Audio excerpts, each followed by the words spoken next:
हाय दोस्तों, हमारे चैनल में आपका स्वागत है।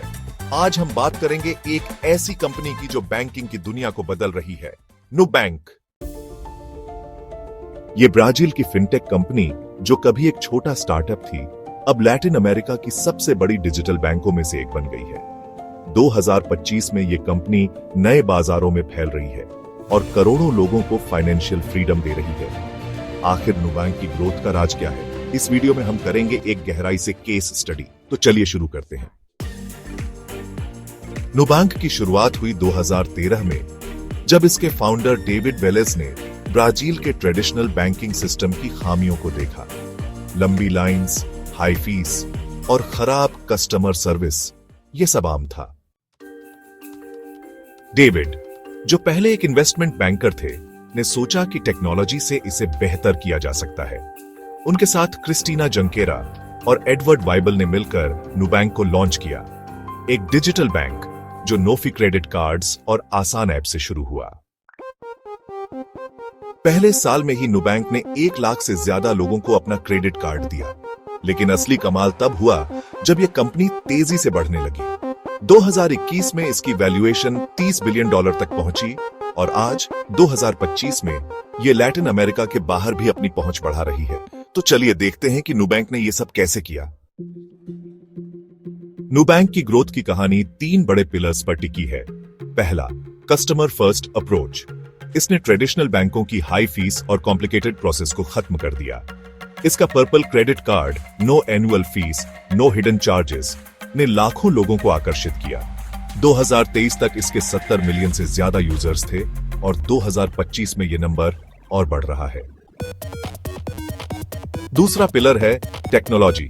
नुबैंक का ऐप इतना स्मूथ है कि आप मिनटों में अकाउंट खोल सकते हैं, लोन ले सकते हैं या इन्वेस्टमेंट शुरू कर सकते हैं। एआई और डेटा एनालिटिक्स से यह हर यूजर के लिए पर्सनलाइज्ड ऑफर्स देता है। और तीसरा, एक्सपेंशन। ब्राजील के बाद इसने मेक्सिको और कोलंबिया में कदम रखा और अब ये यूरोप और एशिया की तरफ देख रहा है। कंपनी ने फंडिंग में भी धमाल मचाया।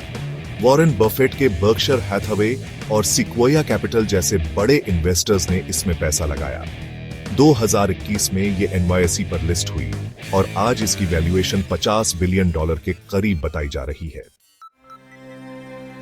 नुबैंक की सक्सेस के पीछे क्या है? सबसे पहले, इसका जीरो फी मॉडल। यह पैसा कैसे कमाता है? Interest on loan, transaction fees और प्रीमियम सर्विसेज से। लेकिन यह अपने यूजर्स से कभी ज्यादा चार्ज नहीं करता। दूसरा, डेटा का स्मार्ट यूज। इसका एआई हर ट्रांजैक्शन को एनालाइज करता है ताकि फ्रॉड रोका जा सके और यूजर्स को बेस्ट ऑफर मिले। तीसरा, कंपनी का फोकस इंक्लूजन पर। ब्राजील में 30% से ज्यादा लोग कभी बैंक यूजर नहीं थे। नुबैंक ने इन अनबैंक लोगों को टारगेट किया और उन्हें फाइनेंशियल सिस्टम से जोड़ा। आज ये सिर्फ क्रेडिट कार्ड नहीं, बल्कि सेविंग्स अकाउंट्स, इंश्योरेंस और इन्वेस्टमेंट प्रोडक्ट्स भी ऑफर करता है। और हां, इसका ब्रांडिंग गेम भी टॉप नॉच है। पर्पल कलर, सिंपल मैसेजिंग और कस्टमर सपोर्ट ने इसे लोगों का फेवरेट बनाया। 2025 में नुबैंक ने न्यू बैंक इन्वेस्ट लॉन्च किया, एक फीचर जो यूजर्स को स्टॉक्स और क्रिप्टो में आसानी से इन्वेस्ट करने देता है। लेकिन हर सक्सेस स्टोरी में चैलेंजेस भी होते हैं। नुबैंक को टक्कर मिल रही है पेपैल, रेवोलूट और लोकल बैंकों से। रेगुलेशन भी एक बड़ा इश्यू है, खासकर नए मार्केट्स में। फिर भी कंपनी इनसे निपट रही है। 2024 में इसने प्रॉफिटेबिलिटी हासिल की, लगभग $1 बिलियन का नेट प्रॉफिट।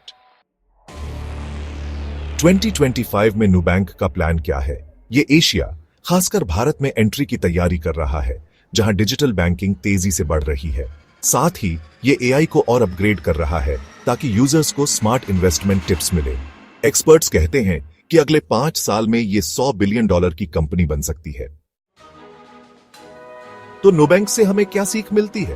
पहला, कस्टमर की जरूरत को समझो और सॉल्यूशन दो। दूसरा, टेक्नोलॉजी को अपना हथियार बनाओ। और तीसरा, बड़े सपने देखो लेकिन स्मार्टली एक्सपैंड करो।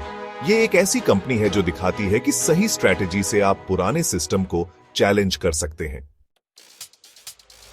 नुबैंक की कहानी प्रेरणा है, न सिर्फ फिनटेक के लिए बल्कि हर उस बिजनेस के लिए जो लोगों की जिंदगी आसान बनाना चाहता है।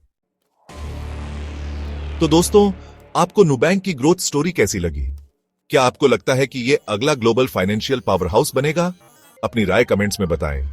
अगर आपको यह वीडियो पसंद आया तो लाइक करें, सब्सक्राइब करें और बेल आइकन जरूर दबाएं। अगली बार फिर मिलते हैं एक नई स्टोरी के साथ। नमस्ते।